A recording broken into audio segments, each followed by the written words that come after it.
This episode is brought to you by State Farm.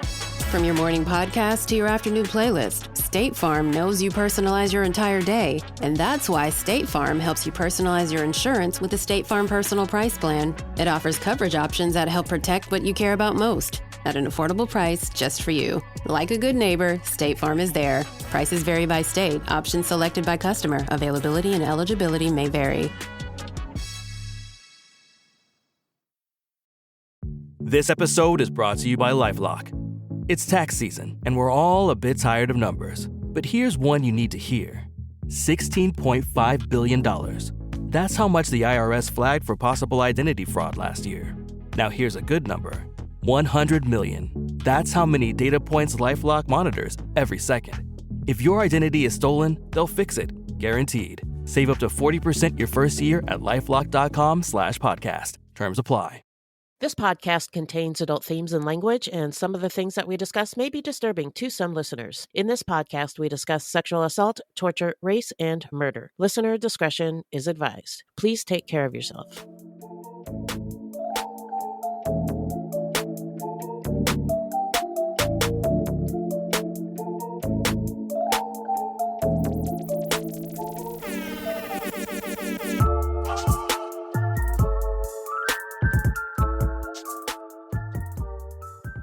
So let's get into Robert Stewart Flores Jr.'s early life. Okay. What do you got, Beth? Well, Robert Stewart Flores Jr. was born in 1961 in Los Angeles, California, and he preferred to be called Bob. He had two older sisters and a younger brother, and he's, I believe, Latinx. I believe so as well, but he also may be indigenous. He could be, yeah. There are a lot of Mexican Americans in the Southwest who also have indigenous roots and bloodlines, etc. So, we don't know his DNA We don't know, and but I do couldn't suspect, find it. given where he's from, that it is possible that he had some indigenous roots in him. Yeah. So his parents divorced when he was a teenager. And Flores described his parents as marginal at best, which, if there was a rating below 0 stars, that would be it for parenting. Yeah. And saying that his father was distant and lacking in any parenting skills, and his mother was an enabler who lacked self-confidence. Now, keep in mind, this is what Flores claimed, so we don't know what they were really like. We don't have anybody else's account. No, and it's possible that's exactly what they were like, but we just don't know. Yeah. Flores enlisted in the Army in 1980 at the age of 19. In 1986, he got married in Sierra Vista, Arizona, while still in the service. Fort Huachuca is located in Sierra Vista, which is about 80 miles southeast of Tucson. And the couple had 2 children, a son and a daughter. Sounds like a lovely family. So he was stationed in Germany for a while, then did a tour in the first Gulf War. And in 1992, he left the service and the family moved to San Angelo, Texas, so he could attend college to become a nurse. 2 years later, he was able to become a licensed practical nurse, or LPN, and was planning to continue his studies to get a bachelor's degree in nursing. However, his wife decided to move back to Arizona, and she took their 2 children to go live in Tucson. Flores followed, leaving the school in San Angelo and applying at the University of Arizona. He was very salty about the fact that they did not accept all of his credits from the school he attended in Texas, which is actually pretty common, but still very annoying. It is annoying. Yeah. But it it's happened. not Did like it happen this, to you? Yes. Okay. Pretty much. If you take, a certain number of classes, they'll only take 72 credits or something like that. And then they have to pick and choose which ones. And sometimes your classes don't match up with the classes that they have at the school you're transferring to. So they just won't accept them. Yeah. Oh, what a nightmare. Oh my gosh, that's terrible. Yeah. I remember I had a geometry teacher who was like, universities suck because I won't take your old credits. And I started my degree 40 years ago, but my credits are still good. I still did that work. And I was like, Mr. Charlie Brown, you are really speaking to the wrong audience. Of a bummer. We don't care. We get it's a struggle, but I mean, it's can annoying. You teach me about parabolas now? It's a pain in the ass. It's annoying, but yeah. Come on. Yeah. So about a year later, his wife left him for good, and they got a divorce. Flores lived in an apartment complex a few miles from campus, where many other students also lived. The complex manager said Flores was a model tenant, and his 2 children visited him during the summer. Your parents were you lived in a fairy tale, but when you go visit your dad like for the summer, and the only thing you eat is like Little Caesar's pizza and watch football and stuff. Oh God, it's kind of sounds sad. like a nightmare. Yeah. It's kind of sad. Yeah.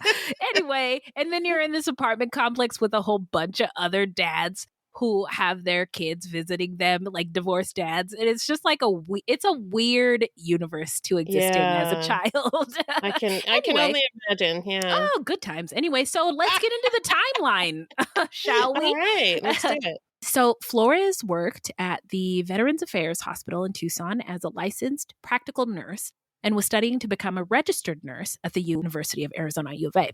No employee or patient complaints were ever filed against Flores. William Gordon, a registered nurse who knew Flores for 3 years and worked with him at the Veterans Hospital, said he saw nothing that would foreshadow violence by Flores.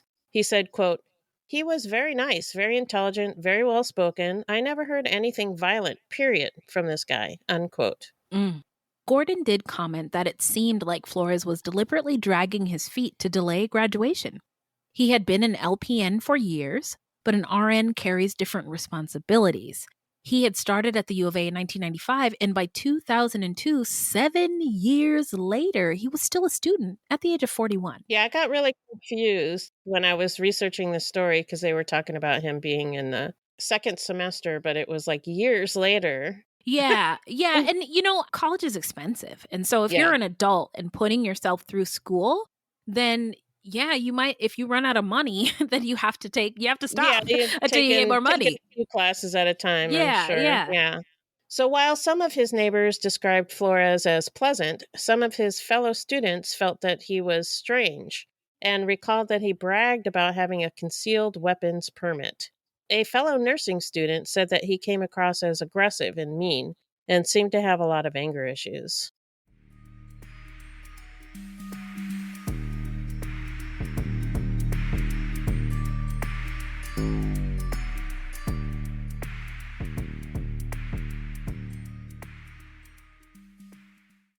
There are so many amazing movies out right now. Yeah. Civil War, Godzilla versus King Kong, Monkey Man, Dune Part 2. Can I get a what, Beth?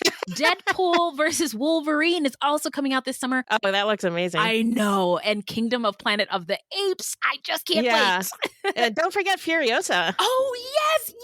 Yeah, so many great movies to see. And the best place to experience them is in the theater. That is the truth. And no lies detected.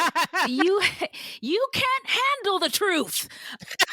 Now, experience is the best way to put this whole movie thing. I mean, the memorable moments, the getting lost in the stories, the popcorn, the snacks, the drinks, the comfy seats, the company. It is an experience, and a magical one at that. I couldn't agree more. I love going to the movies. Yeah. And there's something so special about movies and seeing a film in the theater. Yeah. It doesn't compare to anything else, really. Yeah. Again, no lies. And listen close, Fruitloops, because we have an offer from Regal Unlimited that you cannot refuse. We're going to make them an offer that I can't refuse.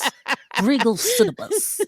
That's right. Regal Unlimited is an all-you-can-watch movie subscription pass that pays for itself in just 2 visits. Did you say it pays for itself? Oh my gosh, tell me more. Yeah, Tell me more.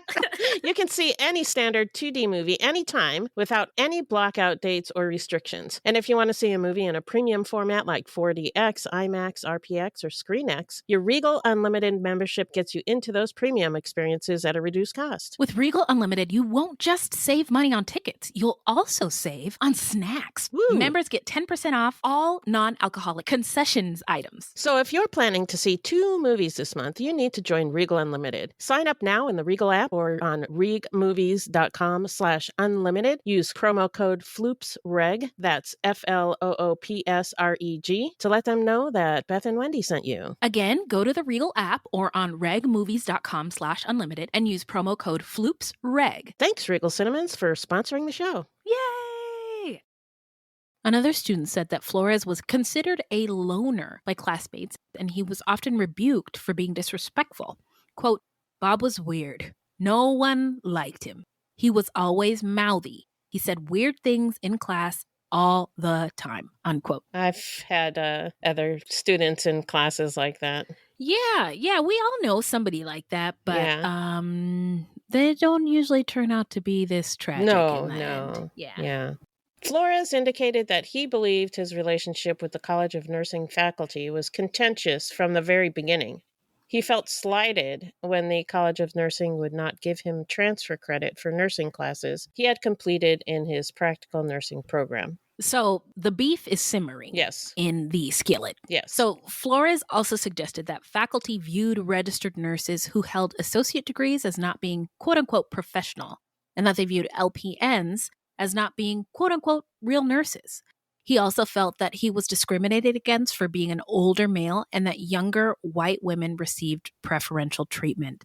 And I will also say that this hierarchy in medicine is very real. It's almost like military. Like, oh, wow. There's a sergeant and a general, and I don't know any of the things, but like highly specialized surgeon at the very, very, very top, and LPNs and office managers and medical assistants are at the very, very bottom, and everybody else is in between.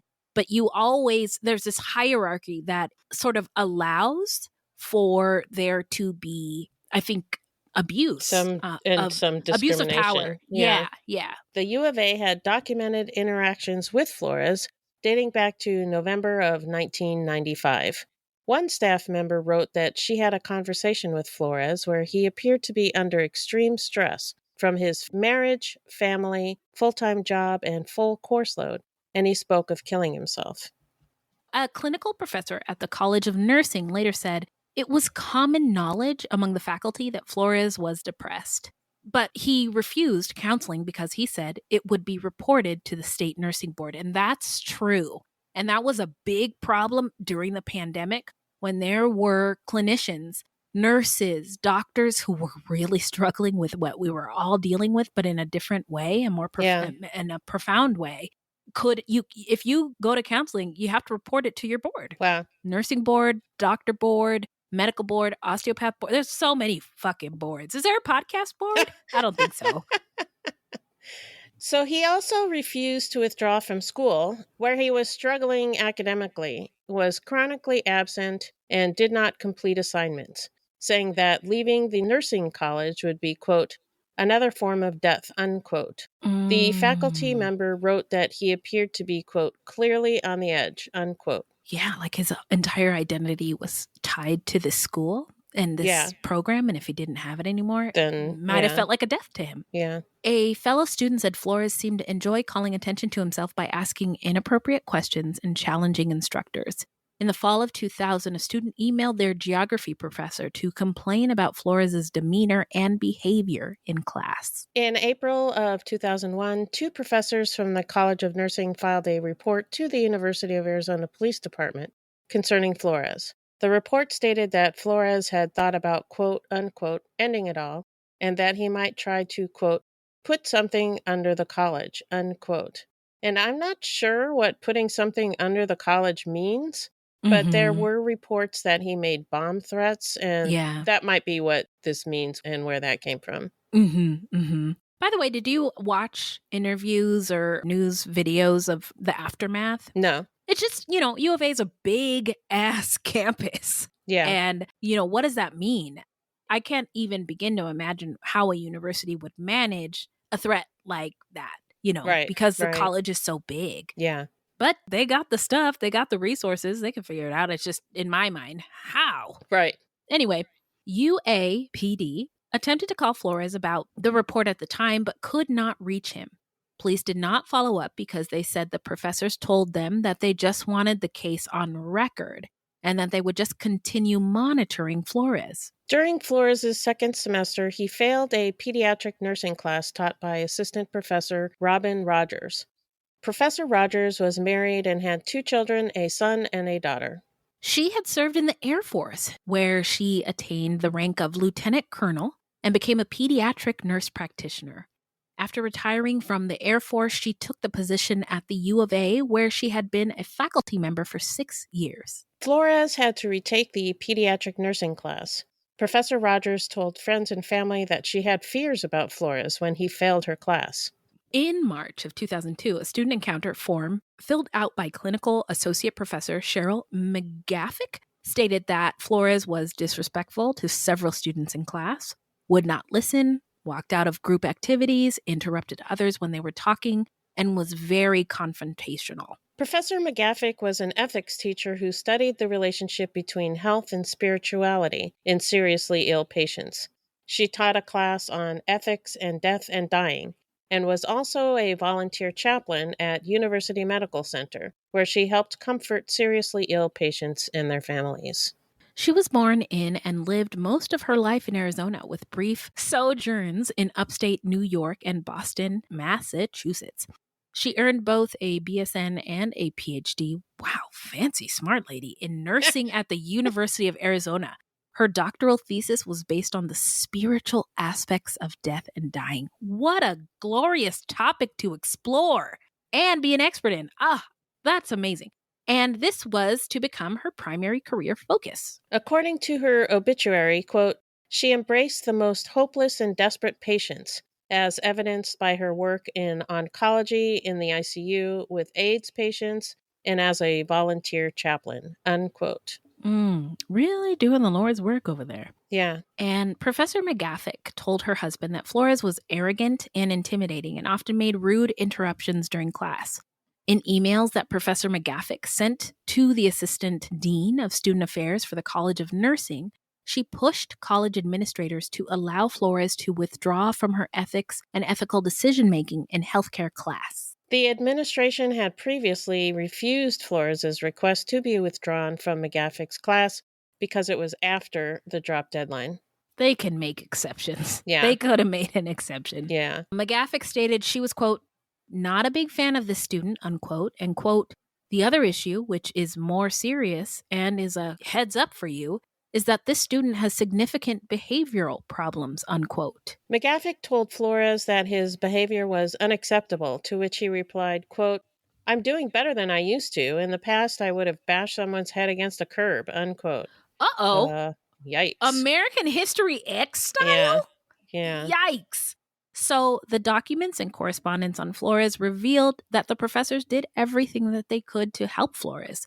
The problem was that no one could have forced Flores to go to counseling or to help himself. But he's in this institution with so many other people. I don't know. What do you do? Yeah. Well, you can't make somebody get help that doesn't want to get help. Yeah, that's true. In the fall of 2002, Flores was struggling in a critical care class being taught by nursing professor Barbara Monroe, and he was looking at the prospect of flunking out of school. Professor Monroe had joined the U of A College of Nursing faculty only a year prior and was said to have had a passion for nursing and a gift for being a mentor. I admire people like that. Yeah. I'm not like that. Anyway, Professor Monroe stated in class progress reports that Flores was routinely criticized for unsafe clinical practice. He was unprepared for his clinicals and missed scheduled meetings. He was failing her course. Professor Robin Rogers was still afraid of Flores and reportedly voiced her concerns at a church service on Saturday, October 26th. Professor Rogers asked that the church members pray for her to be protected from Flores. Do you think that she voiced that specific prayer? That's what it said. Yeah. Yeah. I just think that's interesting for somebody who, I pray all the time.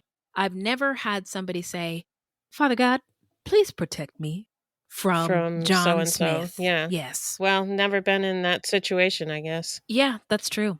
At about 8:30 a.m. on Monday, October 28th, 2002, Flores entered the College of Nursing at the University of Arizona armed with 3 pistols, 2 revolvers, and between 200 and 250 rounds of ammunition. First, he entered the second-floor office of Assistant Professor Robin Rogers and shot her multiple times, killing her. Flores then moved up to the fourth floor, where his critical care class was 40 minutes into an exam. His backpack was slung over his shoulder and a gun was in his hand and aimed at Assistant Professor Cheryl McGaffick. Some of the professors and students in the College of Nursing were wearing Halloween costumes. One of the students later said, quote, "When I saw him at first, I thought it was some kind of joke," unquote. Oh my gosh. I hadn't thought about the fact that it's so close to Halloween. Yeah. Ah, yikes. Oh my God. Professor McGaffick, who had been sitting at a desk near the front of the classroom, stood up. Flores then called out, quote, "Cheryl McGaffick, I'm going to give you a lesson in spirituality," unquote. He then shot her twice in the chest from about 5 feet away. After she fell, he straddled her body and fired another round in her chest. Oh, that's horrifying. Yeah. And disgusting. All of the nearly 50 students dropped to the floor, as did Assistant Professor Barbara Monroe and another instructor of the course, who was at the podium when Flores entered. Professor Monroe crawled away and curled up beneath a desk. Flores moved over to Professor Monroe and asked her if she remembered the last thing she said to him. She replied no. He then asked Monroe, quote, "Are you ready to meet your maker?" unquote. Yeah. She responded yes, and he shot her multiple times. Oh my God. After a pause, Flores called out for two of his friends, who he called Jules and Lisa, to stand up and leave. Flores then told the remaining students to, quote, "Get the hell out," unquote. It was later speculated that Flores may have been planning to shoot more people, but changed his mind at the last minute. Once the classroom cleared, Flores killed himself. All right, let's move on to the investigation. So at 8:37 a.m., someone in an adjacent classroom called 911. By 8:46 a.m., 33 Tucson police officers who happened to have been training at a nearby park had arrived at the scene along with university police. While officers were deploying, hundreds of students, faculty, and staff were exiting the building where Flores was shooting. Officers scanned the crowd for a suspect. At 8:43 a.m., the police chiefs from both UAPD, U of A Police Department, and Tucson PD set up a command center, and officers began a building search. At 8:52 a.m., the bodies of Professors McGaffick and Monroe and Flores were found in the classroom on the fourth floor. At 10:23 a.m., the body of Professor Rogers was located in her office on the second floor. When a backpack was found underneath Flores' body, because he had once threatened to blow up the building, bomb squad members were called in and the college and nearby buildings were evacuated. I'm sorry, Beth. I didn't ask you. Were you around for this? Do you remember this? I do remember this, yeah. Okay. But yeah, I was living up here in Phoenix. So. Okay. But I do remember when it happened. Really? Yeah. News reports, feelings. Oh yeah, it was big, huge news at the time. Yeah. Many of the nursing students left belongings behind in the classrooms, including house and car keys, and were unable to go back in for them. With students distraught and without a place to go, the school utilized one of the administrative buildings to house, counsel, and help return abandoned items to the students who had fled from the scene. Counselors met with more than 300 students that day. The following day, the newspaper, the Arizona Daily Star, received a 22-page suicide letter that Flores had mailed before the shooting.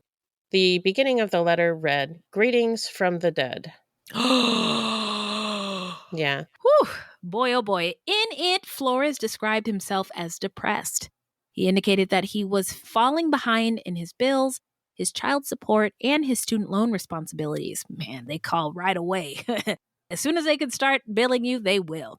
And he was also failing at school. And he blamed these failures on the faculty and staff of the College of Nursing at the University of Arizona. But he insisted that the shootings were not about revenge. Oh, then what were they about, Flores? Yeah, well, he'll tell you. Here we go.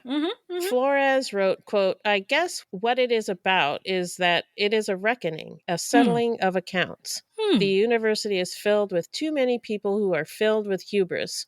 They feel untouchable," unquote. Interesting. Yeah. Interesting take. I think that's just academia, pal. Yeah. I think people he's just in making academia. excuses. That too. Yeah.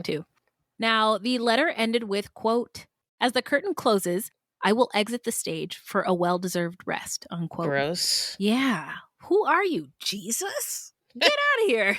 So the letter was accompanied by college transcripts, military evaluations, recommendations from employers, and 2 birthday cards. Interesting. Like did he want them to see him as a human person? Yeah. Look at all like these humanize himself. Yeah.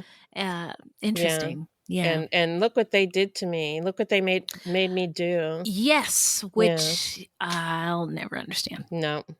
Psychiatrist Jose Santiago, chief medical officer of the Carondelet Health Network in Tucson, said the letter was a massive attempt to justify what he did, and that it's typical of somebody who is, quote, very self-centered and feels imperfections are found in the rest of the world and not in him, unquote.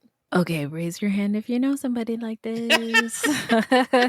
So let's get into where are they now? I'll tell you. The 3 women who lost their lives are memorialized on the U of A campus at the Women's Plaza of Honor, where a freestanding bench resides in the honor for their service at the U of A, and where annual candlelight vigils were held by the College of Nursing.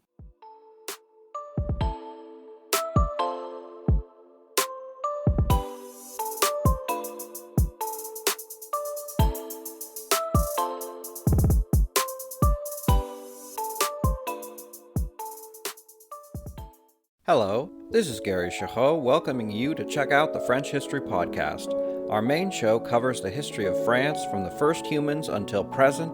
If you liked Mike Duncan's The History of Rome and wanted a similar program covering the land of beauty, culture, and love, we are exactly that.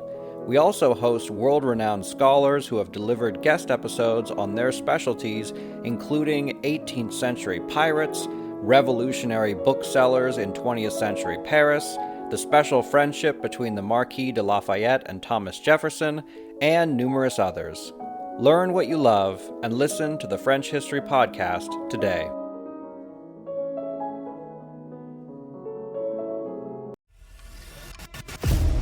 "24 hours ago, I found out the person I'd been dating and seeing for the last 6 months is a con man." That is my sister Emma. Andrew Tonks's lies had been so convincing, she'd invested $300,000 with him. However, the tables were about to turn on Andrew. What he didn't know was that Emma had discovered his real identity. But to get any chance of justice, Emma had to act like it was business as usual. Coming up in this series, and that's when murder, all this stuff goes through my mind. I'm really, really scared. I'm assuming Sarah has watched too much Netflix and figures I've been defrauding you. Couldn't be further from the truth. That's what this was, a real-life story that seems so unbelievable, but it was actually true. A true story that all starts with one simple swipe to the right. I'm Sarah Ferris. And I'm Emma Ferris, and this is my story, Conning the Con.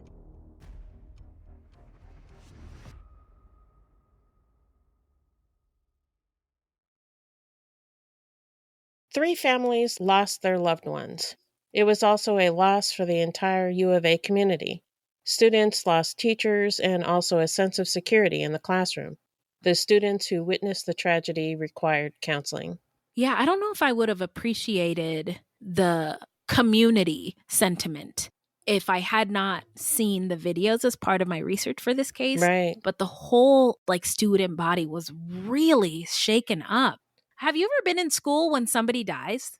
Like when a classmate or a professor dies? Do you not that you have that experience? Remember, no. Yeah. But I can imagine, so there's the university and then colleges within the university, and sometimes the colleges are pretty small. I don't know how big the nursing college was, but my college, I got my degree in art, and my college was pretty small. Yeah. And so you knew everymost everybody, and your professors, you would chat with your professors and it was, it's a community. Tight. Yeah. Tight-knit so community. To have 3 professors killed, I can only imagine how devastating that would be. Yeah, I agree. So then U of A president Peter Lickens recalled a sense of extreme worry throughout the campus. The shooting occurred just a year after the September 11th attacks. Oh, wow. Yeah. The U of A released 331 pages dating back to 1995 that documented the nursing faculty's interactions with Flores. The record showed that Flores needed, but refused, help. After the shooting, changes were made in how the U of A prepares for and tries to prevent these situations. School officials acknowledged that this was an isolated incident, but recognized the need for further assessment. A report on the shooting led to the implementation of new policies.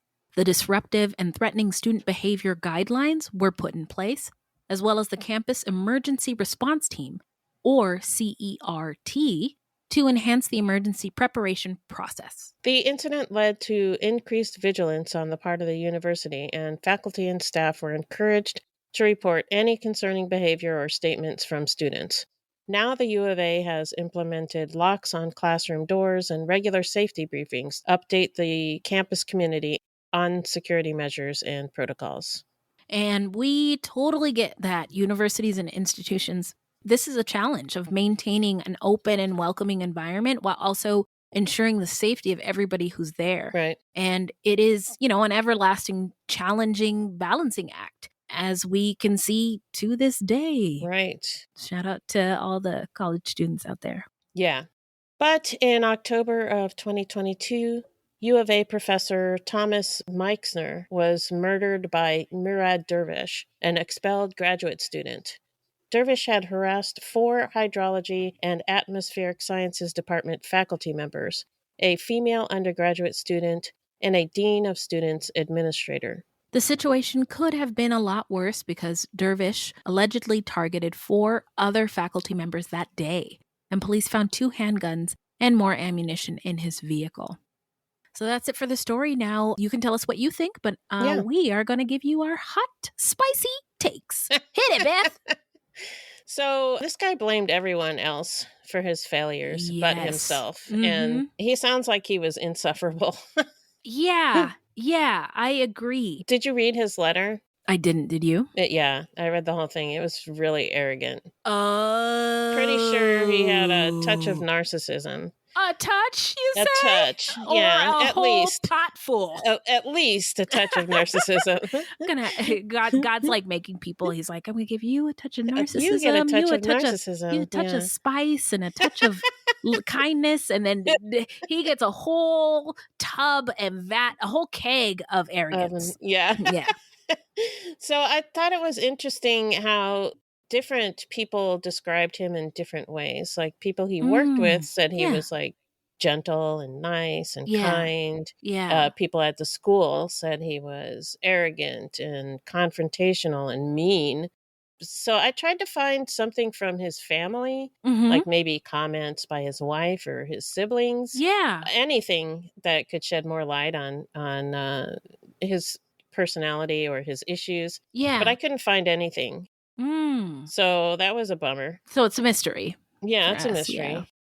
So obviously he felt overwhelmed. He had a lot going on. But he could have done many different things instead of what he did. Yeah. Yeah, he had a lot of options that he could have. I mean, he could have taken a break from school. I know he didn't want to, but, that probably would have been a good option for him. Or, maybe, I don't know, go to counseling. It's interesting. Yeah, he refused help and he had this depression that people noticed. Yeah. And people knew. Yeah.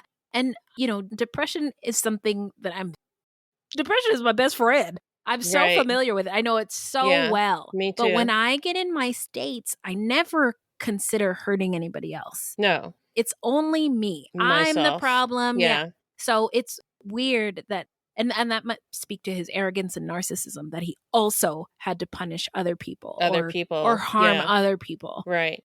And he claimed not to be angry. He said he felt nothing, but that's bullshit. Yeah. He was angry and he wanted revenge on the people that he thought had wronged him. Another interesting thing to me was that he chose a career that's dominated by women. Yes. And he also chose to be really confrontational with those women. And like I said, he was described as nice at work, but then he's at this school and he's an asshole. It's really interesting. It is. Yeah. He didn't have to go into nursing. No. His talents might have been more of use somewhere else. And you're right. It is interesting. It's a career that's dominated by women, but he chose to be confrontational. And like nursing is you have to care about other people. Yeah. And I don't know how you can go into it and not see people as people needing care or people worthy of life or continuing. You know what I mean? Like, right. How can you be a healthcare provider and like kill people? It's it's nuts on its face. Right. And I agree. He blamed everybody else. He also said some weird ass spiritual shit during the saga. Oh, so what he said to Professor McGaffick, it's because Professor McGaffick was the one that taught spirituality in classes. But then he also said another spiritual thing to somebody else, like meet your maker, and there was another. Are you ready to meet your maker? I think they were all religious too. Oh, so he may have been fucking with them. Oh God, as nasty. He's about to kill them. Yeah. Oh. I mean, to Professor McGaffick, he said, "I'm going to give you a lesson in spirituality," and then he killed her. Right. Yes. Oh. And then to Professor Monroe, he said, "Are you ready to meet your maker?"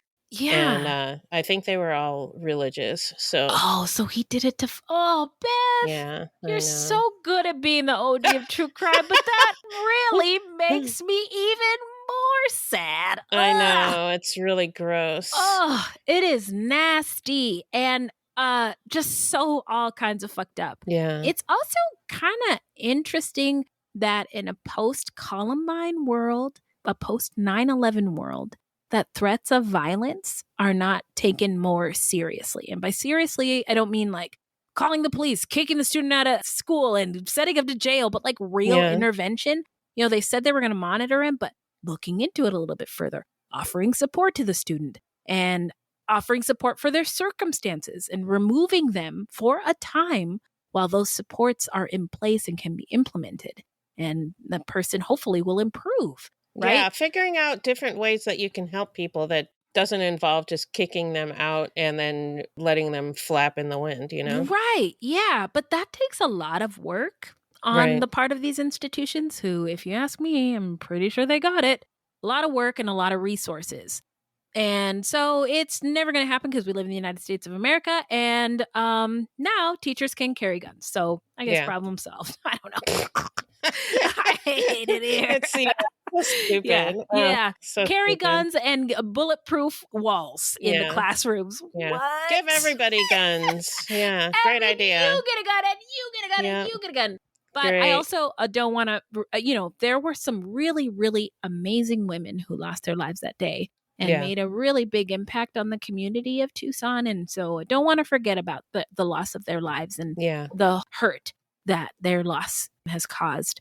So let us know what you think. Beth, where can the people find us? Our website is fruitloopspod.com, and we use Fruit Loops Pod for all of our social media. This is a weekly podcast, and new episodes drop every Thursday. So until next time, look alive, y'all. It's crazy out there.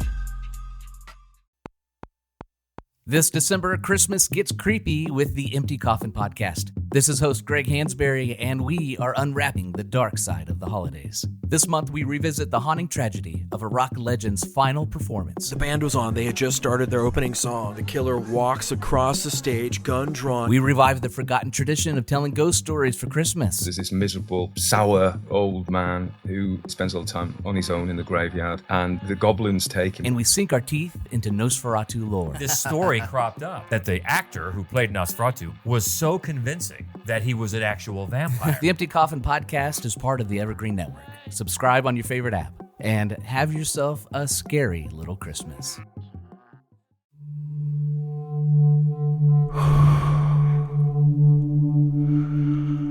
I'm an American vigilante. I have a question for you. What would you do if someone you cared about was abducted, taken from you, would you call me? Would you care about how I got them back? Download American Vigilante now.